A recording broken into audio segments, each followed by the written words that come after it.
Почему Hi-Res в стриминге звучит хуже скачанного файла? Можно ли слушать DSD на Mac, не потратив ни копейки? И зачем вообще нужны усилители классов G и H, если есть старый добрый AB? Сегодня мы отвечаем на ваши вопросы, и сегодня мы научим вас смотреть на мир аудио глазами профессионалов. Привет, я Алекс. С вами, как всегда, глубокий инсайдерский взгляд на аудио. Мы с вами на канале Audio Insights от Audiophile Inventory и Юрия Корзунова, основателя и разработчика программы оптимизации и конвертации аудиофайлов для Hi-Fi и High-End систем AUI Converter.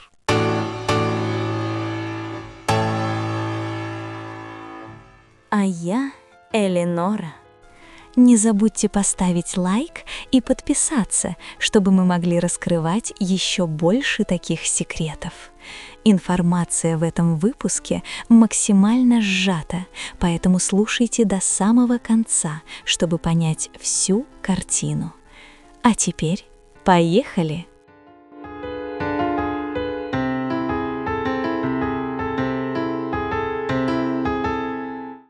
Нас спрашивают: подскажите, пожалуйста, как слушать DSD на Mac? Есть несколько вариантов программ аудиоплееров под Mac, но если нужно нативное проигрывание, Native DSD или DOP, то, скорее всего, придется приобретать платные программы. Также стоит учесть, что, как правило, доступ к звуковым устройствам, в том числе ЦАП, осуществляется через стандартный программный интерфейс macOS Core Audio. В настоящий момент это ограничивает максимальную частоту дискретизации уровнем DSD-256. Для поддержки более высоких частот дискретизации нужны специально написанные драйверы. Список доступных плееров смотрите по ссылке в описании к этому видео.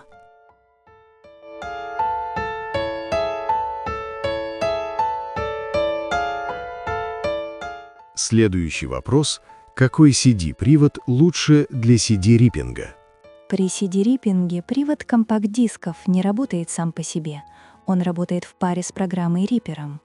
Внутри самого устройства CD-привода есть механизмы детектирования и компенсации ошибок. Они не одинаковы для разных моделей. Современные CD-приводы на выходе показывают флаги ошибок для каждого байта, но реализация механизма флагов зависит от конкретного привода. Поэтому для лучшего обнаружения ошибок риппинга программа должна использовать многосторонние проверки качества аудиоданных, как, например, это делает AUI Converter, использующий собственные алгоритмы статистического анализа и коррекции ошибок. А каким приводом пользуетесь вы? Напишите модель в комментариях. Элинора, а мы можем порекомендовать конкретные модели CD-приводов? На нашем канале мы не рекомендуем никакие конкретные модели сторонних устройств и программ по этическим и юридическим соображениям. Мы даем общие принципы и понимание сути проблемы для осознанного выбора. Внимательно смотря наш канал, вы можете начать видеть мир аудио глазами профессионала и инсайдера. Единственное, что могу сказать, именно для нашей программы CD, риппинга и конвертации аудиофайлов AUI Converter мы рекомендуем современные внешние USB-приводы компакт-дисков. Как правило, они обеспечивают данные об ошибках и совместимость с многоступенчатыми алгоритмами AUI Converter. А подробнее о том, как работают алгоритмы CD-риппинга, можно почитать по ссылке и посмотреть видео, упомянутое в описании к этому ролику.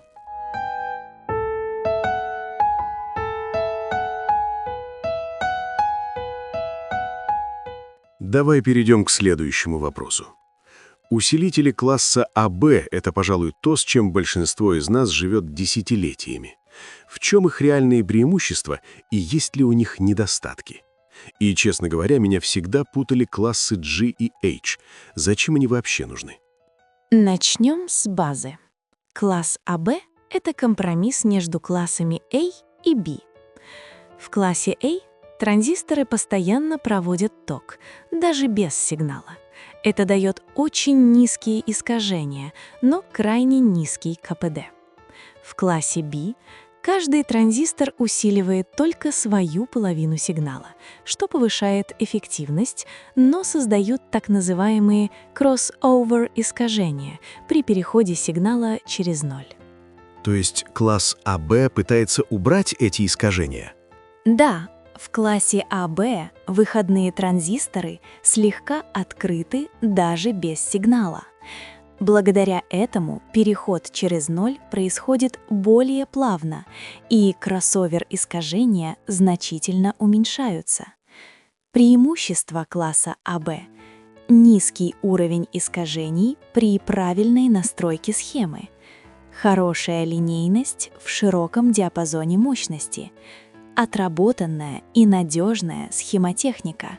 Звучит почти идеально. В чем тогда ограничение? Главное ограничение – эффективность.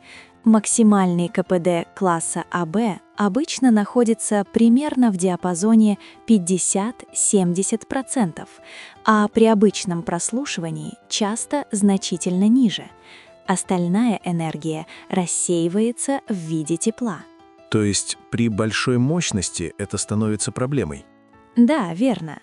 Если усилитель должен выдавать сотни ватт или киловатт, например, в концертных системах или мощных сабвуферах, тепловые потери становятся серьезным инженерным ограничением. И здесь появляются классы G и H. Да, их можно рассматривать как развитие архитектуры класса AB, цель которого повысить эффективность без перехода к полностью импульсным схемам. Давай начнем с класса G. Как он работает? В усилителе класса G используется несколько уровней напряжения питания. При малых сигналах усилитель работает от более низкого напряжения питания. Когда сигнал приближается к пределу этого напряжения, схема подключает более высокую шину питания. То есть питание переключается между несколькими уровнями? Да, это ступенчатая система. Благодаря этому уменьшается разность между напряжением питания и выходным сигналом, а значит, снижается рассеиваемая мощность. А класс H делает то же самое. Похожая идея, но реализация другая. В классе H напряжение питания не переключается между фиксированными уровнями, а динамически изменяется, следуя за уровнем сигнала. То есть питание как бы подстраивается под сигнал. Именно. Напряжение питания поддерживается немного выше текущего уровня сигнала. Это уменьшает потери на выходных транзисторах и повышает КПД по сравнению с классом G. Где такие схемы обычно применяются? Класс G можно встретить в некоторых Hi-Fi усилителях и AV-ресиверах, где важно уменьшить нагрев при сохранении линейной архитектуры. Класс H широко используется в профессиональных усилителях мощности, где требуется высокая выходная мощность и ограниченное тепловыделение. То есть для обычной домашней системы класс АБ по-прежнему остается очень разумным выбором? Да, он обеспечивает хорошую линейность и предсказуемое поведение, а классы G и H — это инженерные способы повысить эффективность той же базовой архитектуры, когда требуется значительно большая мощность.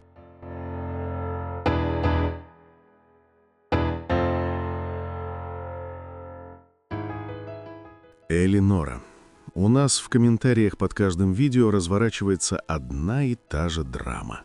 Сценарий всегда классический. Кругом заговор, маркетологи хотят только наших денег, а звук — это просто повод набить карман. Читаешь и думаешь, неужели мир аудио — это действительно поле битвы честных разоблачителей против злых продавцов? Что ты об этом думаешь? Знаешь, Алекс, без маркетинга даже самый гениальный продукт может быть обречен на безвестность. Маркетинг — это всего лишь мост между инженером и слушателем. Его задача — правильно преподнести смыслы, заложенные в разработку. Ирония в том, что злой умысел в маркетинге нередко разоблачают люди с поверхностными техническими знаниями. Именно эта поверхностность дает им ложную уверенность в праве поучать других, что покупать и куда тратить деньги. Мы же предлагаем другой путь. Если вы хотите действительно видеть суть вещей и распознавать реальный технический смысл, изучайте наши материалы. Мы развиваем профессиональное критическое мышление. Это позволяет понимать неочевидные процессы в мире аудио и принимать осознанные решения, а не следовать за чужим шумом, иногда прикрывающимся так называемыми «хорошими намерениями» в виде разоблачений.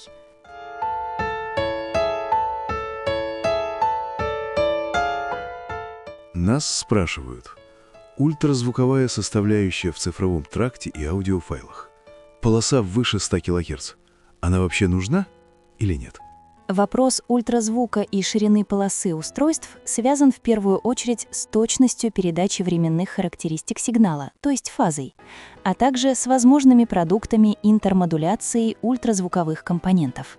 То есть все-таки нужна или нет? Запас по полосе может позволить точнее реализовать амплитудно- и фазочастотные характеристики в слышимом диапазоне от 0 до 20 кГц. А что насчет интермодуляции? Это уже во многом зависит от конкретной аппаратуры и конкретной записи. Ультразвуковые компоненты могут либо никак не проявляться, либо давать продукты интермодуляции в слышимом диапазоне. В итоге есть конкретная система, конкретный материал и конкретный слышимый результат их взаимодействия. Нравится он или нет, каждый решает для себя. В практических задачах ультразвук можно ограничивать. Например, в оптимизированном режиме ресэмплинга в аудиоконвертере AOI-конвертер ультразвуковая часть спектра отфильтровывается. При этом запас полосы в тракте все равно полезен. На границах рабочей полосы аппаратуры обычно растут фазовые и амплитудные искажения. Чем дальше эти границы от слышимого диапазона, тем проще обеспечить корректную передачу сигнала в диапазоне от 0 до 20 кГц. В общем случае 100 кГц покрывает все наши нужды в запасе по полосе. А если хотите глубже разобраться во влиянии ультразвука, посмотрите ролики по ссылкам в описании к этому видео.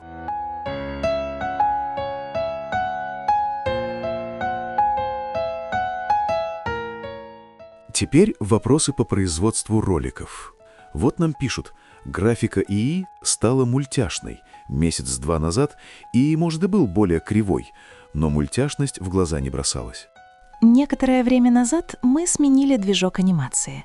Предыдущий был сильнее в деталях, но этот позволил добиться гораздо более точной синхронизации губ с озвучиванием, что тоже важно. Оба движка хороши в передаче артистизма персонажа. Впрочем, для нас приоритетом является донесение технической и мировоззренческой информации. Мы хоть и научно-популярный канал об аудиотехнике, но слово «научный» стоит впереди. Почему модели в ваших видео искажают буквы в словах? И можно ли улучшить это через другие нейросети? Насколько мне известно, фонетические ошибки, неверные ударения или замена слов – это особенность текущего поколения нейросетей для синтеза речи. С этим можно бороться. Проводить повторные сессии, использовать специальные маркеры или вводные инструкции, но это всегда вопрос баланса между временем, ресурсами и итоговым результатом. Наш приоритет при выборе движка – естественность интонации и артистизм. Мы придерживаемся принципа «приоритет не стерильности совершенства, а ценности информации, которую мы доносим». Даже несмотря на жесткую приверженность к грамотности речи и чистоте языка автора канала.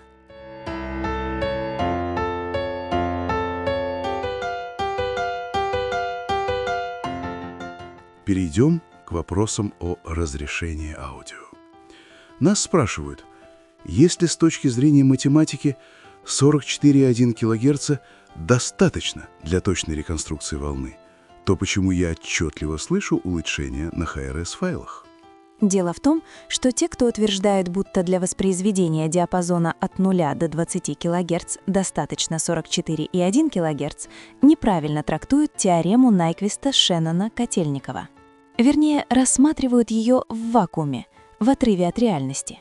А в реальности при преобразовании цифрового сигнала в аналоговый используются фильтры, аналоговые и цифровые. И они совсем не идеальны. Все работает не так просто, как на бумаге.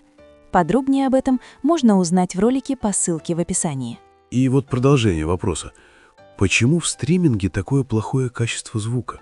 Хотя заявлен HRS, и даже ЦАП показывает 96 кГц и выше. А берешь скачанный файл той же записи в том же разрешении на той же аппаратуре, и он звучит на голову выше. Все настройки стриминга правильные, интернет быстрый, а звук какой-то приближенный, плоский и неприятный. Тут может быть много причин, и в каждом случае нужно разбираться отдельно. Во-первых, стриминг может использовать лосси сжатия с потерями. Во-вторых, путь сигнала и программные настройки могут различаться для стримингового сервиса и локального файла. Такой вопрос. Как просто понимать определение разрядности АЦП-ЦАП и компьютерной программы? Многие путают это с фактическим динамическим диапазоном в децибелах. Как грамотно разграничить эти понятия? Порой так называемая разрядность ЦАП – понятие достаточно виртуальное. В предыдущем ролике, ссылка также в описании, мы упоминали, что большинство современных аудио-ЦАП построены на сигма-дельта архитектуре. Она, в теории, имеет бесконечную разрядность, но на практике мы вынуждены оперировать эффективной разрядностью – ENOB. Она определяется уровнем шума. В лучших образцах он опускается примерно до минус 130 дБ, что соответствует реальной точности около 21-22 бит.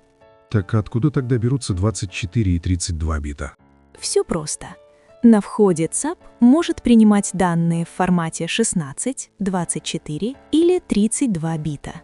Затем они преобразуются в сигма-дельта модулируемый однобитный сигнал. В теории ничто не мешает делать это даже в 64-битном формате. Это даже желательно для обеспечения точности обработки и защиты от клиппинга, перегрузки. Если сигнал подается в формате 16 бит, это сразу ограничивает его динамический диапазон относительно возможностей самого ЦАП. Но 16 бит — это уже 96 децибел. Это же невероятно много. Здесь кроется частое заблуждение – рассматривать динамический диапазон только по самому громкому сигналу. На самом деле нам нужно обеспечить достаточное соотношение сигнал-шум для самых тихих звуков, поэтому 24 бита совсем не избыточны. А 32 бита на входе цифроаналогового преобразователя – это может быть нативная передача внешне обработанного сигнала с минимальными округлениями далее во внутреннюю среду устройства. Здесь нет общих рекомендаций. Нужно знать начинку каждого элемента системы, чтобы оценить целесообразность такой разрядности. Следующий вопрос касается, видимо, DAW, программ для записи и обработки звука. Нужно ли записывать через АЦП с максимально возможными параметрами, чтобы отодвинуть искажения подальше? И вообще, чем отличаются искажения АЦП от искажений ЦАП? В современной практике записи обычно используется 24-битный формат. Он обеспечивает большой динамический диапазон и достаточный запас по уровню, чтобы избежать клиппинга при записи. Для внутренней обработки в DAW, в зависимости от архитектуры программы, обычно выбирают формат 32-бит float или 64-бит float. Формат с плавающей точкой позволяет безопасно выполнять сложные математические операции – суммирование дорожек, фильтрацию, динамическую обработку практически без риска переполнения и с минимальными ошибками округления. Что касается частоты дискретизации, распространенные рабочие значения 48 кГц, 88,2 кГц или 96 кГц. Более высокая частота дискретизации расширяет рабочую полосу обработки и позволяет цифровым фильтрам и нелинейным алгоритмам работать точнее, снижая вероятность появления артефактов и алиасинга при обработке. Это одинаково для обоих типов устройств – и АЦП, и ЦАП. А чтобы узнать больше о DAW, можно прочитать статью по ссылке в описании к этому видео. А вот еще один вопрос. А зачем вообще конвертировать файлы? Может, проще слушать музыку в исходных форматах, например, с CD или SACD? Некоторые считают, что музыка на смартфоне Это своего рода фастфуд, а для качественного прослушивания нужна полноценная система. Если говорить о стационарной системе и минимальном наборе устройств, такой подход действительно возможен. Но на практике мы часто слушаем музыку в разных условиях – дома, в дороге, в автомобиле или в наушниках. В этих ситуациях используются разные устройства – стримеры, портативные плееры, смартфоны, иногда с внешним ЦАПом и качественными наушниками. Форматы и оптимальные параметры воспроизведения у них могут отличаться.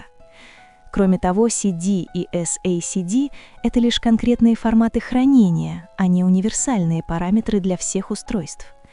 В зависимости от записи, цифрового тракта и используемого ЦАП иногда может быть полезно адаптировать параметры файла, например, частоту дискретизации или формат представления данных. И как же тогда правильно поступать? Здесь и используются специализированные аудиоконвертеры, такие как AUI-конвертер. Их задача — корректно подготовить файл для конкретного устройства и цифрового тракта. Обычно это включает две основные задачи. Первая — адаптация формата файла для совместимости с устройством, чтобы воспроизведение происходило без дополнительной конвертации внутри плеера. Вторая — оптимизация параметров аудио, например, выбор подходящей частоты дискретизации или формата данных для конкретного ЦАП или программного плеера. Подробнее об оптимизации аудиофайлов можно прочитать в статье и посмотреть в видео по ссылкам в описании.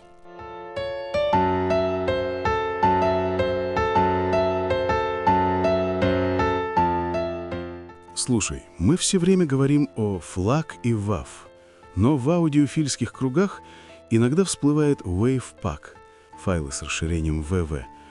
Для чего он вообще нужен? В чем его принципиальное отличие от старого доброго WAV? И не является ли он просто еще одним FLAC? WavePack можно назвать довольно универсальным аудиокодеком. У него есть несколько возможностей, которых нет у FLAC. Начнем с базового различия между WAV и WavePack. WAV — это контейнер для несжатого PCM. Он хранит аудиоданные практически как есть, поэтому файлы получаются большими. WavePack — это кодек сжатия. Он может взять тот же PCM-поток из WAV и сохранить его в сжатом виде так, чтобы при декодировании восстановился бит в бит тот же сигнал. В результате размер файла обычно уменьшается примерно на 30-60%, в зависимости от материала. Но это звучит почти как описание FLAC. Зачем тогда еще один формат? Потому что у WavePack есть несколько возможностей. Первое — гибридный режим, Hybrid Mode. Кодек может создать два файла. Основной файл .wav, сжатый файл с потерями, он уже содержит полноценный аудиосигнал и может воспроизводиться самостоятельно. Второй — файл коррекции .wvc, дополнительный файл, содержащий разницу между лосси-версией и исходным сигналом. Если у вас есть оба файла, декодер восстанавливает полностью lossless сигнал. Если есть только .wav, воспроизводится версия с потерями. То есть можно хранить два уровня качества? Можно, если это удобно для вас. Например, если основная медиатека хранится в полном качестве двумя файлами, а для портативного устройства используется только основной файл .wav. Второе. Поддержка различных форматов данных. WavePack поддерживает довольно широкий набор типов аудиоданных. PCM с глубиной до 32 бит, 32 бит float, многоканальный звук и DST по TOTI. FLAC тоже поддерживает 32-битный PCM, но формат с плавающей точкой float он не кодирует. Для рабочих файлов из DAW это иногда бывает важным. А что насчет эффективности сжатия? Да, примерно так. Если речь идет о коллекции рипов с CD, FLAC обычно самый простой и совместимый вариант. Но если вы работаете с мастер-файлами, многоканальным аудио, DSD или хотите использовать гибридное хранение, WavePack может оказаться полезен. Спрашивают, Флаг с поддержкой частот 768 или 705,6 кГц еще не появился. Если появится, то планируете ли добавлять поддержку в ваш конвертер? Флаг не поддерживает разрешение выше 32 бит 384 кГц. Соответственно, пока нечего добавлять в AUI-конвертер в плане расширения разрешений флаг. А подробнее о флаг 32 бит читайте в статье и смотрите в видео по ссылкам в описании к этому ролику. На этом на сегодня и закончим. И продолжим отвечать на ваши вопросы в следующих выпусках. А с вами были Эленора и Алекс на канале Audio Insights от Юрия Корзунова, основателя Audiophile Inventory и разработчика программы конвертера аудиофайлов для профессионалов и взыскательных меломанов AUI Converter. Ставьте лайки. В комментариях задавайте вопросы и делитесь своим опытом по темам, затронутым в ролике. Мы читаем все ваши комментарии. И даже если мы не вступаем в пустые споры, мы слышим каждого, кто ищет истину. Комментарии помогают нам создавать новый контент. Подпишитесь на наш канал и поделитесь ссылкой на это видео с друзьями, если вам было интересно. Поставьте лайк, чтобы сделать это видео ближе тем, кто, как и вы, ищет ответы.